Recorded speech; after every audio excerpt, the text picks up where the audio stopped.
Luto po tayo ng lugaw, ay ng kanin. Naubusan po tayo ng kalan kaya nagluto tayo ng gasol. Ay gasol, nagluto tayo ng sinaing na lugaw. Nagluto tayo ng kanin pero dinagdagan ng tubig kaya nalugaw guys.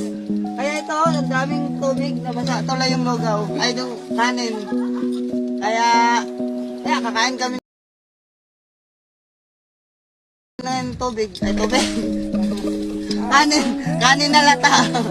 Hindi po siya masunod. At least hindi siya hilaw guys. No? Dinagdagan ko ng basa ay ng tubig para mahilaw. Ay maluto. Salamat guys. Buwang